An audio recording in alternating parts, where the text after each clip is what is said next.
Before I get started and tell you why I have Jack Lew here, I just wanted to give you a sense of what this, where this week is headed for the President.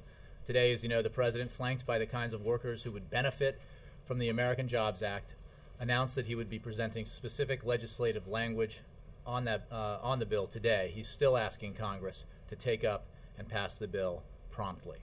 Tomorrow, the President will travel to Columbus, Ohio, where he will visit a school that was recently modernized. He'll get a first-hand sense of the jobs that were created and the tangible benefits to the students, teachers, parents, and communities that this work will provide. That's why he's included money for school construction and modernization in the American Jobs Act. On Wednesday, the President will visit a small business in the Raleigh-Durham area that would benefit from the bipartisan proposals included in the American Jobs Act, including enjoying a reduction in their payroll tax and an expanded payroll. I have with me today Jack Lew, the Director of the Office of Management and Budget. As you know, as you heard from the President, he will be submitting the American Jobs Act to Congress later today.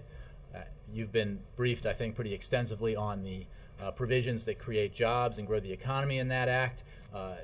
Part of that act that the President presents to Congress today has what we call pay-fors, has the mechanisms by which those provisions will be paid for. Jack is here to discuss those with you, explain them to you. If you want to ask him questions that he can handle, and then I will, of course, remain and take your questions on other subjects. Thank you. Jack Lew. Thanks, Jay. Let me start by putting the whole pay-for package into perspective. When the President spoke to Congress last week, he said he was going to present the Jobs and Growth Package. It's roughly $450 billion, and that it would be paid for. And today he's sending legislation to Congress that has both the growth package agenda and the pay-fors in it. He is presenting a series of specifics, which I will get to in a minute, but he also said that the target for the Joint Committee should be raised. And I know that's caused a little bit of confusion, so I thought I'd start by putting the relationship between the two into perspective and then going through the details. This is a standalone bill. It has the investments in growth and jobs, and it has some provisions that pay for it. By raising the target of the Joint Committee, what we're saying is Congress should pass the jobs bill now with the pay-fors, and when the Joint Committee reaches its decisions later in the fall, it can then either put in new offsets to pay for it, and that would trigger the pay-fors that are in the bill off, or it can do the original target of 1.5, and then the pay-fors that are in the jobs bill will stand. So that's the relationship between the Joint Committee and the bill. The bill is paid for, and whichever path the Joint Committee takes, the jobs piece is paid for. It's a question of whether or not the Joint Committee comes back and essentially replaces these offsets with others. The specific offsets that are in the package are a series of tax provisions. I think they'll be familiar to most of you because they're ideas that we have been talking about for the most part for some time. First, there's a limit on itemized deductions and certain exemptions for individuals who earn over $200,000 and families earning over $250,000. That limitation raises roughly $400 billion over 10 years. There is a provision that would treat carried interest, that's the interest earned by investment fund managers, as ordinary income rather than taxing it at the capital gains rate. And that would raise $18 billion. There are a number of oil and gas provisions which collectively raise $40 billion that would treat, with the enactment of these provisions, would treat the oil and gas industry like other industries, taking away the special preference. And finally, the corporate jet depreciation rule is changed. Right now, corporate jets are depreciated over 5 years, commercial over 7. It would treat commercial and corporate jets the same at 5 years. That raises 3. In the aggregate, these provisions actually raise $467 billion. It intentionally overachieves because these are based on our estimates internally. When the Congress estimates tax provisions and we estimate tax provisions. They rarely are pinpoint accurate to the same number. Sometimes they're higher, sometimes they're lower. And it just built in a cushion so that as we go through the process of having the scoring done on the Hill, we've built in a cushion for the differences that happen. But we do believe we've overachieved, which would leave a bit of excess. That's kind of the kind of package of offsets. I could take questions. Jack, I wonder on that one point, though, when you say you've overachieved, the very first one you listed with the biggest amount of money, $400 billion, so limiting itemized deductions. I seem to remember in 2009 in the President's first budget, that very provision was in there, and you were saying then, I know you were not OMB chair, but your predecessor were saying that that was going to pay for health care reform. And you had a Democratic House and a Democratic Senate, and it went nowhere. So how are you going to get it done now with the Republican House? I think that the merits of the proposal stand on its own. As the President made clear in the speech last Thursday and as he's spoken to the issue subsequently, we have choices to make. We have, in order to invest in jobs and growth, we're going to have to pay for it. And we're going to have to look at quite a few things that we've looked at before and ask the question, should we do this in order to add to growth and create jobs? We think the American people will think this is the right package. But it's our offer as to what the right way to pay for it is. We think Congress should take it up and pass it. Doesn't agree. You essentially have $50 billion left for $450. But we believe Congress should $450. agree. We believe Congress should agree. But if they don't, you've got no money. We have policies here that are very real, and again, it's a choice. Do we want to leave? The way this limitation on itemized deductions works. If you earn $200,000 as an individual or $250,000 as a family, your itemized deductions and exemptions are worth roughly 28%. That's the tax rate. If you're in a higher tax bracket, it's worth 33 or 36%. All this says is that the value of tax deductions above that threshold should be the same as the value at the threshold.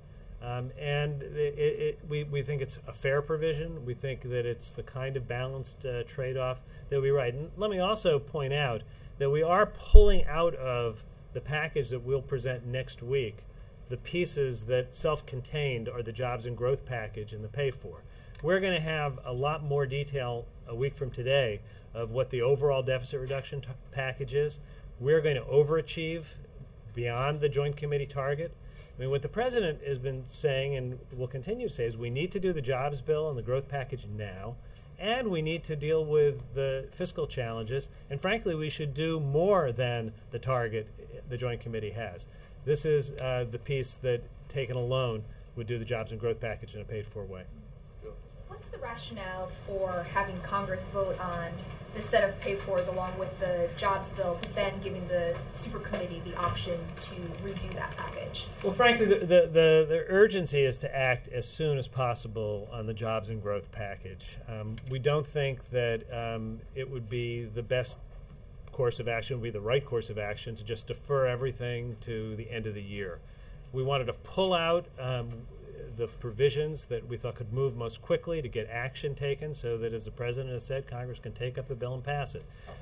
As far as how we reach the deficit reduction goals, which is what the mandate of the Joint Committee is, there's a little bit more time if they want to go back and do some fine-tuning.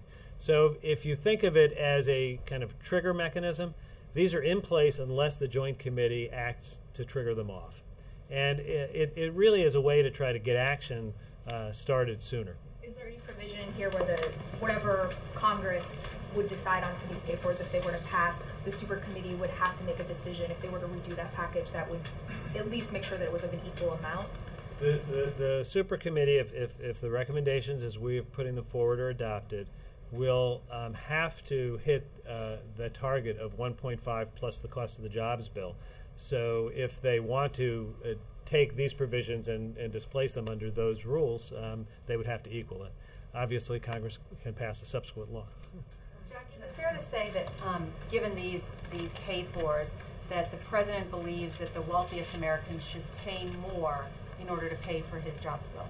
I think that what this package means is that we want action taken now on the jobs and growth package. It is a challenge to break apart a multi-trillion-dollar deficit reduction package so you can get a piece that stands on its own and moves quickly. This was the attempt to put together a package that can be self-contained and move quickly. I think in terms of looking at the overall balance of shared sacrifice, when you see the package next Monday, you'll see that there's shared sacrifice that's substantially broader than just the wealthiest Americans. I think what the president has said and what this means is that as we're going through the process of dealing with paying for a jobs and growth package and reducing the deficit, that the most fortunate have to be part of that. But the president's about to embark on a campaign where he's going to blame Republicans in Congress if they don't pass his jobs bill, and he's setting it up, as you pointed out, as a choice. The choice between jobs for Americans or tax cuts for corporate jet owners, for oil and gas companies, and for deductions for the wealthiest Americans. Is that incorrect? At its most simple level, what the president said on Thursday night stands, and it is just profoundly true. We can't afford everything. We have to make choices. And I think if the American people were asked to make a choice between tax breaks for investment fund managers who get preferential treatment for carried interest, and oil and gas industry tax breaks that treat oil and gas more favorably than other investments, and corporate jets that are treated more favorably than commercial, that is not a hard choice for most Americans if the choice is creating economic growth and jobs or tolerating the results of many years of inequities in the tax code. How many jobs will be created with this plan? So we have not put out an official administration estimate. We just don't do official job estimates. Do you have numbers that I think internally? that we've seen the same numbers that you've seen that private forecasters have put out. Mark Zandi put out some numbers on Friday. Macroeconomic advisors put out some numbers on Friday. There's a range, but it's millions of jobs. It's a very substantial amount of job growth, whichever of the numbers you look at. So the Zandi numbers are on target, would you say? Well, I referred to two numbers that came out in different places. There's a range. I don't remember. I think Zandi said 1.9. Yeah, 1.9, and macroeconomic advisor was a little bit lower. In each case, they kind of demonstrate that there is very significant impact on GDP growth, very significant impact on job growth, and very significant reduction in unemployment, which is why the president's message to Congress is take this bill up and pass it now. Isn't it easier, though, to sell a plan to the American people if you can say, listen, this bill will create 2 million jobs or 1.5 million? It does not make it an easier sell? It's always a challenge with these kinds of projections because they're subject to a lot of things other than just what you're proposing in the package. I think we are very comfortable looking at the estimates that outside experts have done, which very much support the importance of this package as an engine of economic growth in terms of faster GDP growth, in terms of job growth, in terms of bringing down unemployment. And I think that the American people don't want us to be standing here kind of arguing over estimates, but getting the job done to create jobs. A question about what you're going to propose next week. You say you're going to overachieve the target. I guess you're referring to the 1.2 to 1.5 million. So there have been a lot of calls for the grand bargain again, go big, do the $4 trillion package. He is not going to do that next week. I'm not going to get ahead of what the president's going to announce a week from today, but I can safely say that it will achieve beyond the targets the Joint Committee has, fully pay for the jobs package, and stabilize the deficit and the debt in this 10-year window. When you say go beyond or overachieve, you're talking about the kind of cushion you just provided for your Jobs Act. You're not talking about go beyond as in go all the way to 4. I'm not saying where we're going, but it will overachieve compared to the Joint Committee target. If you really want quick passage of a standalone bill in a Congress that's half Republican, or one half is controlled by Republicans, why no spending cuts in this pay-for package? Well, I just want to remind everyone that in August, just a few weeks ago, we had an agreement that locked in very substantial spending cuts in discretionary spending. We have a joint committee that is going to be working on deficit reduction, and as I have indicated, on Monday we're going to be coming in with a proposal that shows a balanced approach to shared sacrifice. The challenge in this jobs and growth package is to put together something that's self-contained that can move, and that's what we put together here. But you know that Republicans will say that the sacrifice is not shared in this. It's all Well, tax increases. if you look at the overall impact, I think one can look at the Budget Control Act and see $1 trillion of savings. One can look ahead at the Joint Committee with the full knowledge that there are going to be calls for additional spending cuts there. The President has always said that a balanced approach involves all of them, not just some of the areas of the budget. And this is one piece of the overall effort. Thanks. Maybe I'm just not getting it, but I thought that all these things that are in the pay-fors that he's proposing now are things that were proposed before when it was a smaller amount of, before this got added to the stuff that the super committee was going to have to do. So does this mean that itemized deductions, carried interest, oil and gas provisions, and corporate jet stuff are off the table for the additional cuts that they'll have to come up with, or that there could be more of these, you know, these numbers plus more? I don't know if I worded that in a way that makes sense. Obviously, each of the things that saves money or raises revenue can only be used once, and I do understand that there's the risk that if you kind of use things in two places, you don't get the result you mean. We are saying that next week we will be putting out a plan which includes these provisions and others that will overachieve compared to the Joint Committee plan. The Joint Committee will then look at what we've submitted to it. It will look at other things as well. They will make some choices as to how they want to approach deficit reduction. So this will be, this hopefully will have passed the Congress, will be in place as something that takes effect unless they take some other action. And in that case, they couldn't use it to meet their 1.5. Right. If they, whether Congress accepts the President's proposal to do this, or whether the Joint Committee decides to seize on these, even if they pay for 467, that 467's got to offset 447. Yeah. And so you need 1.5 on top of that. Then you're at zero. Then you got to Yeah, come up with completely new other ways to have the 1.5. That is correct. Carol and Paul.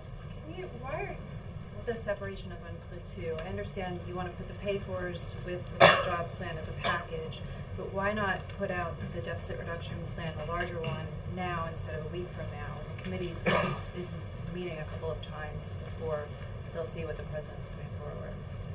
We are working hard on putting the final plan together, and we'll put it out a week from today, which is very much in time to be part of the committee's deliberations. We've it's very much our purpose to have the president's specific details out there early in the process, so that it's just not complete yet. No, I think that the urgency of the jobs and growth package is that we have an immediate urgent need for Congress to act on jobs and growth. It can't wait till Thanksgiving, and it can't wait till Christmas. So we can't tie dealing with jobs and growth to the schedule of the Joint Committee. We moved as quickly as possible to get the jobs and growth package out, so literally as soon as Congress returned from the August break, this package is out there. Thursday was the presentation of the policy. Today we're sending legislative language. We're moving very quickly to get this jobs and growth package up there. We'll bring the full package out a week from today. I said this already. What time is when are you sending this? What's the later in the day today. Congress is in the afternoon, I believe, but the exact time will. The President has talked about making sure wealthy corporations pay their fair share. Treasury is supposed to come out with this white paper on corporate tax reform. And I'm just wondering if the deficit reduction plan next week might include eliminating or limiting multinational tax rates, particularly international tax law, multinational tax rates. I don't want to get ahead of what the President said last Thursday and what he's going to say a week from today. There will be additional discussion of our corporate tax plan in the package next week then. Get a couple more for Jack and then we'll move on. Yeah. Do you anticipate any job losses from raising taxes? First of all, the kinds of provisions that we're talking about changing, we don't believe will cause any kind of a reduction in economic activity or job loss. So just in terms of the substance of these policies, we're very comfortable that they're consistent with economic growth. Secondly, in terms of timing, these provisions don't take effect till January 2013. So I think between the fact that they're not provisions that substantively should have that impact, and they won't even be on the books till January 2013, it's very consistent in terms of paying for an immediate jobs and growth package. In the middle of the road, yes. Thank you, Jay. Old glasses, I see. I'll get to that. All right. Jack, when you talk about the figures and how many jobs are created, as Dan did in the previous question, one has to go back to January of '09 when the stimulus package was unveiled, and Dr. Romer and Jared Bernstein said at the time it would bring unemployment levels down to 6.8%. And they have not gone down to that level now. How can there be confidence in any figures you offer on jobs created or what the unemployment will be based on that record? As you know, I was not a member of the economic team then, and I have an outsider's knowledge of the deliberations that were going on at the time. I will say that the Recovery Act produced the level of new jobs that was expected. What changed was that the economy was in a much deeper recession than anyone knew at the time. The hole was deeper, and it was that much harder to get out. So, I think there's a danger of ever predicting unemployment rates because, as I said in response to the earlier question, there's a lot of things that determine what the unemployment rate is and will be. So even if you create X million new jobs, if you started out farther behind than economic growth, it's going to take longer to hit a certain level of unemployment. So my own view is, and always has been, that it's a dangerous thing to try to pinpoint predicting unemployment rates. I do think that when you look at a package like this that you know is going to have a positive impact in terms of GDP growth, and you know it's going to have a positive effect on jobs with a multiplier, that there is very much a demonstrable impact on job growth. I think the position we're in is right, which is to rely on outside experts who take a range of views, and it sets, I think, an objective measure that policymakers can look to kind of see the bandwidth of what the impact is likely to be. And as I've said, all the numbers I've seen range in a pretty tight space, but showing substantial positive impact on both GDP growth, substantial impact on jobs growth, and a substantial reduction in unemployment. Well, there'll be no more predictions of what the figures are. I'm not making any other predictions. Yeah.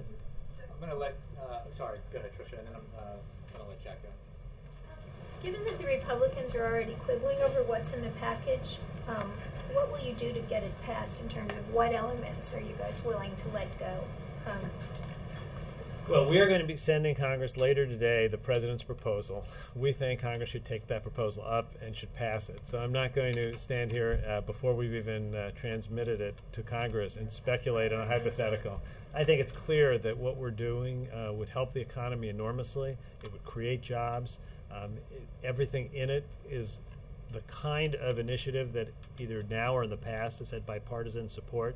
We think there's the basis for working together and doing something that would very much help the American people and the American economy. So your position now is you're going to push for everything that's in it? As I said, we're transmitting to Congress our proposals this afternoon, and we very much urge them to take it up and to pass it. Thank you, Jack. Appreciate it, as always. How many pages in it, Jay? How many pages? I'll have to get that for you. I'll have to get that for you. I'm going to, before I go straight to questions, I'm going to respond to a couple of things here, Tricia, on yours. The President believes the United States Congress should, upon receiving the American Jobs Act, pass it. He is submitting a bill that, by the estimate of any economist on the outside whose PhD is worth the value of the paper it's printed on, would say creates jobs and grows the economy. by incentivizing the private sector, by putting more money in Americans' pockets, by putting teachers back to work, putting construction workers back to work, police and firefighters. And he believes the American Jobs Act should be passed by Congress. Second, if I could, I think we'll see the reference to Dr. Romer and Dr. Bernstein's estimates many times in political advertisements coming forward, many times from candidates and political committees. I think it ought to be incumbent upon people who are journalists to at least acknowledge in their writing, if not in the phrasing of their question, what Jack Lew just talked about, which is that the forecasts made in early 2009 were based on the economic data available to any economist inside or outside the administration. And what we didn't know, in fact, what we only learned this summer, is that in the fourth quarter of 2008, the American economy contracted at 9% before this president took office. The next month, when he took office, at the end of that month, by the end of that month, the American economy had shed, in that month alone, 770,000 jobs. Again, I certainly don't think that you are suggesting that President Obama, regardless of his forecast of his economic team, is responsible for that. So I just think that we need to, and I will simply go on, that those 770,000 jobs we talked about losing in January of 2009 were part of a total that reached 8 million as a result of the recession that was in full bloom, as we know now, when he took office. So at least as a reporter, acknowledge that there's a separation between a talking point and the facts on the ground at the time. But if Yes? you start raising taxes on people, won't that do the opposite of what the president said Thursday night with the jobs bill? Now you want to raise taxes on mortgage interest, charitable contributions? Well, that's going I to hit think people in Jack the wallet, addressed right? that we certainly do not believe that anything in this provision would do anything but, in this American Jobs Act, would do anything but grow the economy and create jobs, or would not harm job creation. We are also talking about, as the president made clear, we have to act now to help the economy grow, to help the private sector hire, and to ensure that firefighters and teachers and others go back to work. We will. You need to act now to do that. The time frame over which the American Jobs Act would be paid for ensures that there is no negative impact in the short term in terms of the costs involved. No, we very much believe. And again, If you start raising taxes on people individuals making $200,000, that's not going to affect their spending habits. It's not going to affect the economy. You're welcome to interview economists about whether or not, if you make more than $200,000 a year or $250,000 as a family, whether or not itemizing your deductions to create more tax advantage for you rather than people who are at that level or below has, what kind of effect that has on the economy. Again, the pay-fors are spread out to ensure that there aren't negative impacts from that. The need to take action to help the economy grow and create jobs is urgent and present right now, and that's why the president believes you ought to take action. Julie. Has the president spoken with Boehner or McConnell, any of the Republican leaders, on the details of the pay-fors? I don't have any phone calls or meetings to read out to you now or to announce to you. I'm sure there will be plenty of consultations going forward. As you know, the president spoke with Speaker Boehner and Senator McConnell on Thursday prior to his. Talk about the pay-fors in those conversations. I think he spoke about, in general, about the American Jobs Act and the provisions within it. But again, Julie, this conversation, the legislation goes to Congress, which I believe gets back in session later today. Once Congress gets back in session, the conversation will continue once the legislation hits the desk up there. But my question is, this is a lot of deja vu. We talked about corporate jet owners, we talked about oil and gas companies during the debt ceiling, and the administration wasn't able to get Republicans on board with any of those proposals. So why would the president think Republicans would agree to them now? Well, look, let's be clear that the negotiations around the debt ceiling crisis, in which the Speaker of the House and the President of the United States tried to reach a grand bargain on the $3 to $4 trillion scale in terms of deficit reduction, involved both spending cuts, discretionary spending cuts, entitlement reform, and tax reform, tax revenues. as the Speaker himself ultimately did admit from the floor of the House, he had agreed to put revenues on the table. Now, we already passed and have signed into law the roughly $1 trillion in budget cuts. That's going to Mara's question. This is part, when you're talking about $4 trillion, you gotta, this is not another new, if you were going for 4 now, you can't then make it 5 because we passed 1, all right? So that's $1 trillion. And it was always the case in the Grand Bargain and Simpson Bowles and Rivlin Domenici that these were building blocks, the discretionary cuts, the entitlement reform, tax reform, savings from interest, et cetera. So the president is asking the Congress to make choices because, as he said, we simply don't have the capacity to pay for everything, to pay for special treatment in the tax code for oil and gas companies, which are also making record profits this year, and jobs for up to 280,000 teachers. We don't have enough to pay for a special little provision in the tax code for corporate jet owners that doesn't apply to commercial jet owners, and also pay for the kind of repairs that schools across the country need. And those are the kind of that, you know, I think he believes, I know he believes, because I've talked to him about it, that members of Congress in the House and Senate went back to their districts and states over the August recess and got an earful from their constituents, who, by and large, because they're Americans, are fed up with what they're witnessing in Washington, the kind of political posturing, the gamesmanship over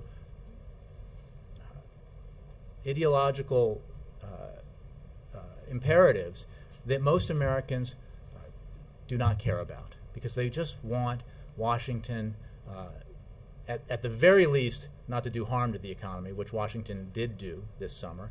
But more than that, they expect the people they send to Washington to take positive action, and that requires coming together and doing things in a sensible, balanced way, which is why the president put forward the American Jobs Act, which includes, now you've seen it, provisions that Republicans either now or in the past have supported. And if they take the imperative that they need to act on the economy and act to create jobs now, they will take this legislation very seriously.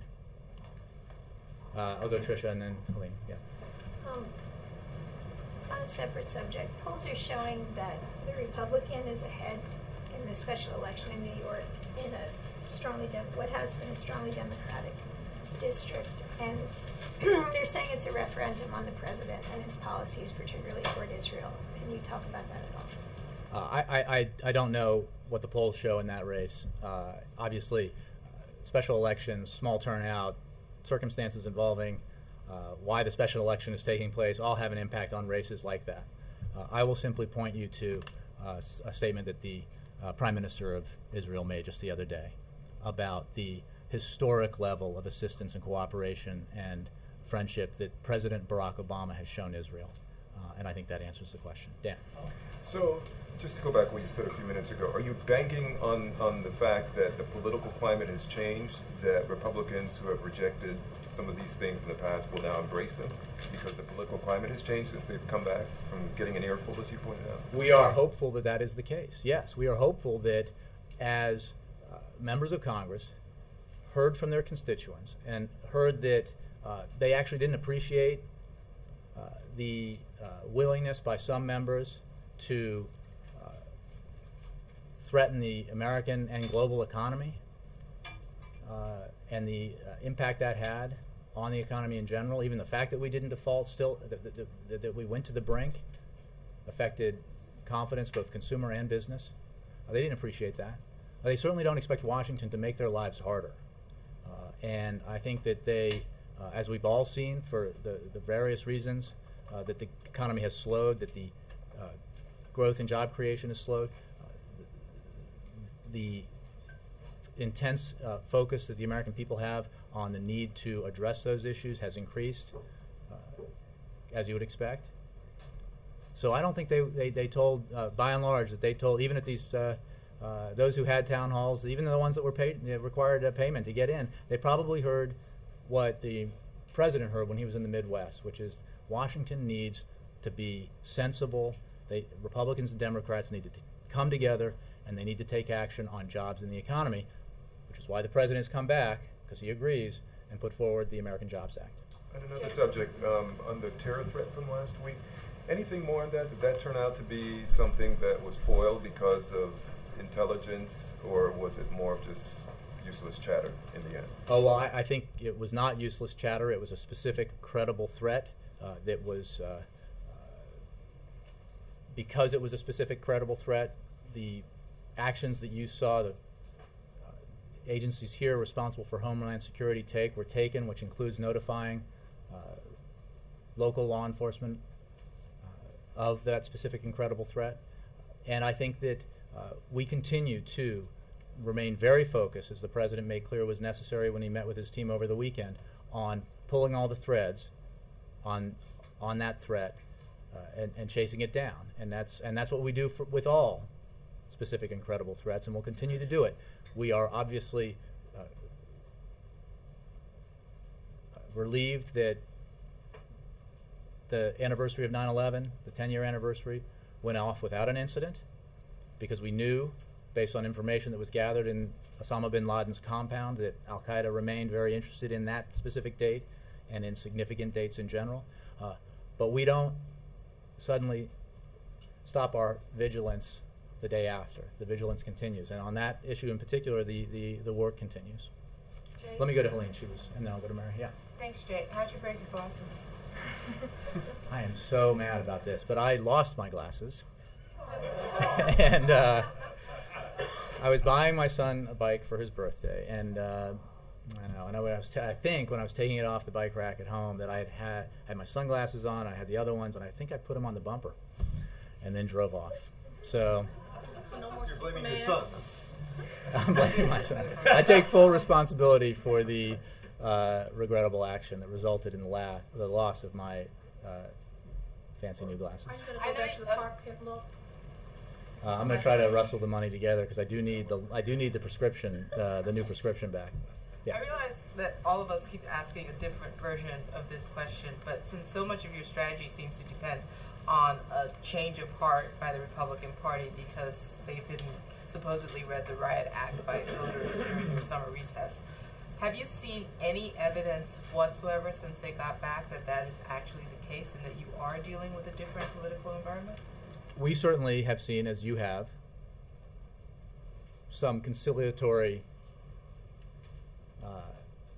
messaging, if you will, from some members of Congress, and that's a welcome thing. And we think it reflects the fact that, not that suddenly members of Congress who might previously have reacted differently have suddenly decided that when this president says we need to do something, they will suddenly agree where they might not have in the past, but because the American people, the people that elected them, are now telling them that they, with great clarity and volume, that they need to do something. So yes, we have seen some indication that the message of the American people is being heard by members of Congress, but we don't have any illusions about the need to keep focusing on this, the need to make clear that urgent action is necessary, that the American people expect Washington to take sensible measures to grow the economy and help the private sector create jobs. And so we will keep up that conversation very aggressively.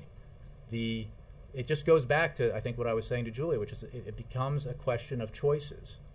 And I think Margaret was talking about this. I mean, you need to look at it in terms of, or Dan, I can't remember, but why the provisions that are set aside in the American Jobs Act, if Congress were to pass it tomorrow, it would be paid for if it passed it entirely. You needed those discrete measures to make that the case. But when you still look at the overall package in terms of deficit and debt reduction that the President supports, you're still talking about balance between cuts and revenues. And this goes to the $1 trillion in cuts that he signed into law. It goes to his commitment, as he restated in his address to the joint session of Congress, to deal with entitlement reform, and his absolute insistence that we may have to make the burden sharing here fair. And that goes to revenues and tax reform. So you will see this story continues as we go forward. Can I follow on Lean's question?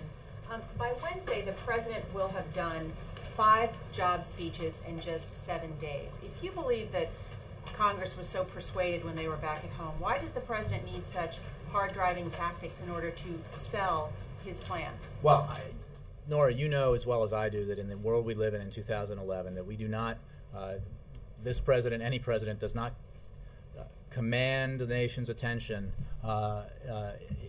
in the sheer numbers that a president used to, because of the way our media works, and the reality is, as go the American people, so goes the members of Congress in this case. So we have to keep focusing everyone's attention on this, because it's vitally important. So You don't just simply say, don't, that? you know, I've been asked this question, isn't this a campaign? You're absolutely right, it is a campaign. The president is campaigning for growth and jobs. He is out there campaigning for growth and jobs. Not for his He is re-election. campaigning to have the American Jobs Act passed. That's what he talked about in Richmond. That's what he'll talk about tomorrow in Columbus. And it's what he'll talk about Wednesday in Raleigh-Durham. And I can assure you, he will continue to talk about it after that. Take that message then to non-swing states, where there are a number of He is Republicans like taking in the this, South, as he said, Mississippi, across Alabama. the land. Yes. Every corner. Yes, ma'am. The president told NBC News' Brian Williams that this plan is really insurance against a double-dip recession. Does that mean that there are renewed fears about the possibility of a double-dip recession? It's an insurance policy that we do not. First of all, let me step back. We do not believe. We continue to say, and we believe that we will not experience a so-called double-dip recession. But the fact that the economy has slowed, the fact that job creation has slowed, obviously makes our economic situation less positive than it was, say, 6 months ago. And there is an unqualified need for greater growth and greater employment. Unqualified. And that's true regardless of where this economy would go if you don't take this action, because it's not acceptable for growth to simply stay at 1%, say, or for private sector job creation to continue, but not continue at the pace that we need it to get more Americans back to work. So it's an insurance policy in that sense. Is there a concern that if this doesn't pass, that you would be closer? Well, I think that if it doesn't pass, we believe it will, because Congress will listen to the American people and do the right thing. But if it were not to pass, in that hypothetical, we would obviously forego the boost to the economy and the boost to job creation that it represents. And Congress would have to go back at its next recess, or rather at the end of the year, and explain why they felt there was no need to take action on the absolute top priority that the American people have. Margaret and then Steve. I wanted to switch gears to foreign policy for a second. Writing in today's New York Times, Turki al-Faisal, the former Saudi ambassador to the U.S., talked about the Palestinians' bid for statehood at the UN and the U.S. opposition to it, and said that that if the U.S. doesn't support the Palestinian bid for statehood at the UN, quote, Saudi Arabia would no longer be able to cooperate with America in the same way it historically has. Said U.S. influence would decline, Israeli security would be undermined, Iran would be empowered, and that the Saudis would switch gears on Iraq and maybe Afghanistan and Yemen.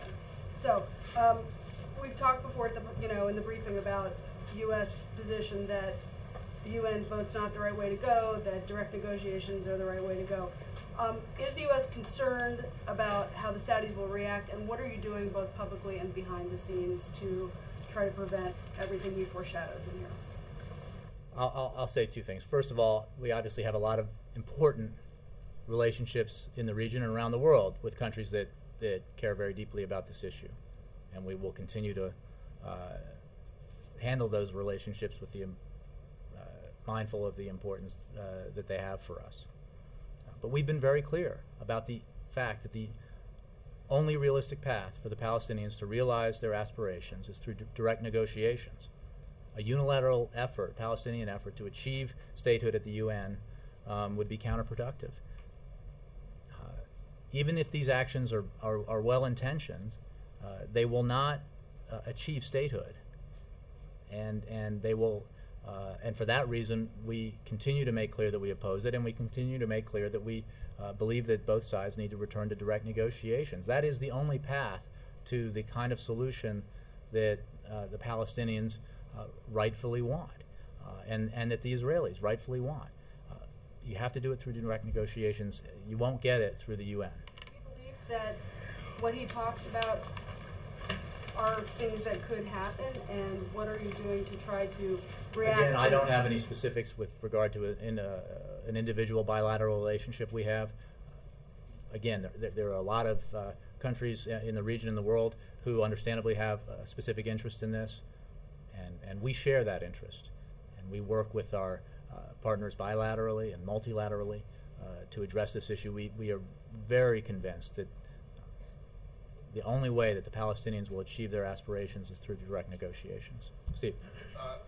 Just following on that, given the fact that Prince Turki has billed himself in the past as a great friend of the United States, and the President has made great efforts to reach out to the Muslim world, are you not concerned, whatever the merits of the Palestinian case, that a US veto would cause great harm to US foreign policy in the Arab world? And does the White House still believe that it could be possible to come to some kind of solution that would convince the Palestinians not to necessarily go all the way to the Security Council next week?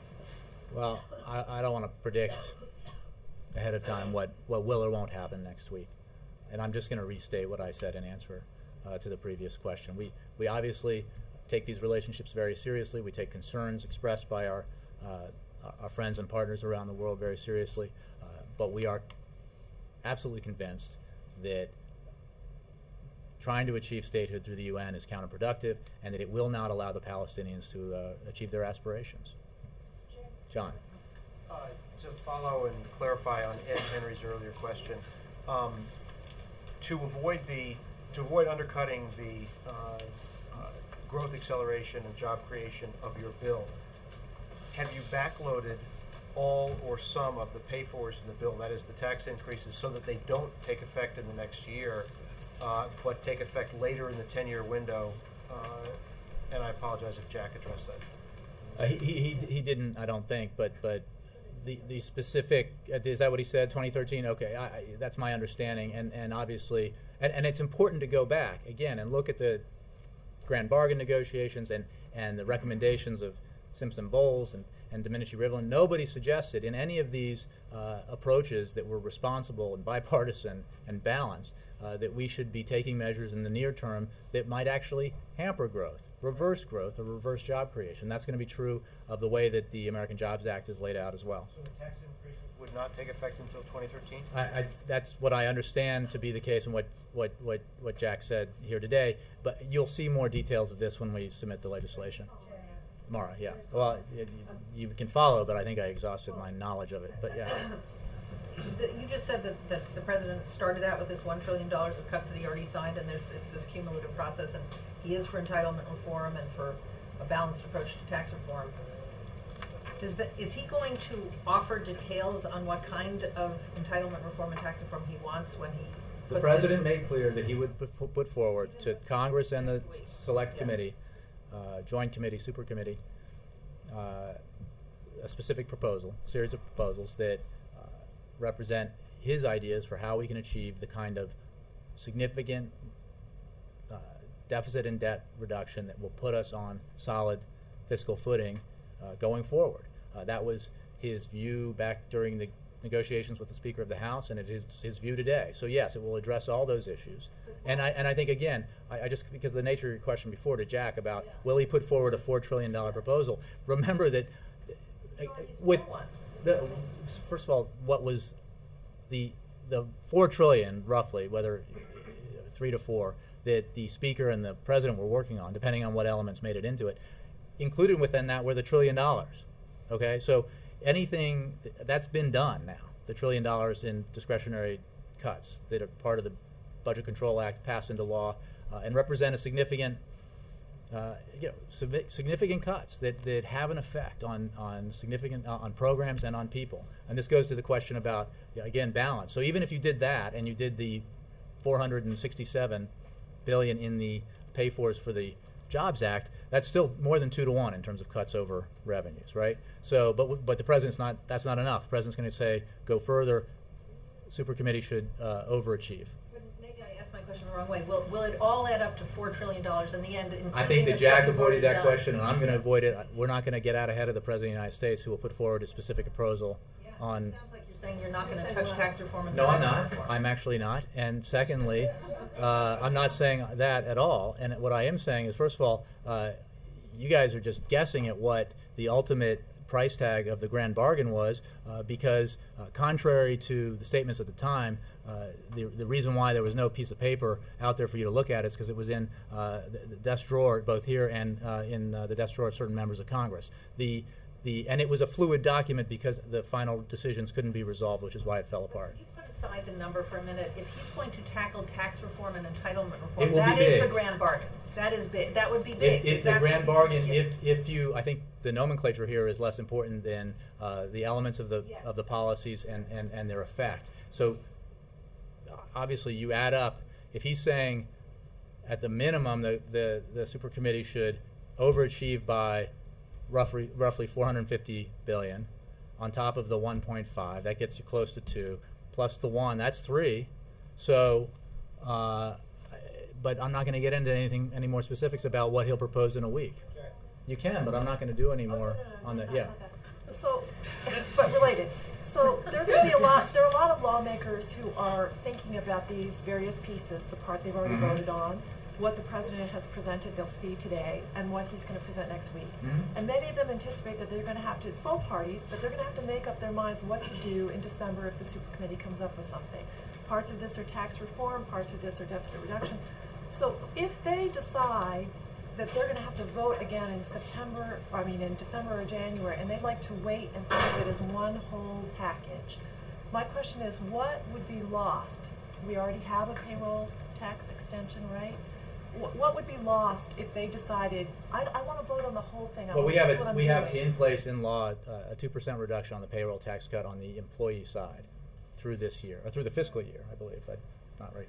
I think it's through this calendar. I don't want to get too specific on that because I can't remember. But you're right. What Congress passed in December and the President signed into law was just that. It's not the employer side, and it's not the increase, the expansion that the President's calling for in the American Jobs Act. And it doesn't include any of these other provisions. We need to take, I don't think the American people are going to be satisfied with the message from Congress that, well, we just wanted to think about it some more, because we understand your suffering. We understand the economy's not growing. We understand that your teacher just laid off another dozen, your school just laid off another dozen teachers, and that the highway outside your city is crumbling. But you just want to wait a little longer. The Congress has the capacity and the absolute need to act on the economy and jobs now. And again, as Jack pointed out, if it passed the American Jobs Act in its entirety tomorrow, the pay-fors are there. They're cushioned, so that if there's more money in there than is necessary to pay for the provisions, depending on how it's scored. And then if the super committee does act, it can say, okay, we're going to make some adjustments about how, what the offsets are. It can certainly do that. But either way, the American Jobs Act is paid for. So there's nothing inhibiting Congress to act that's present in the American Jobs Act.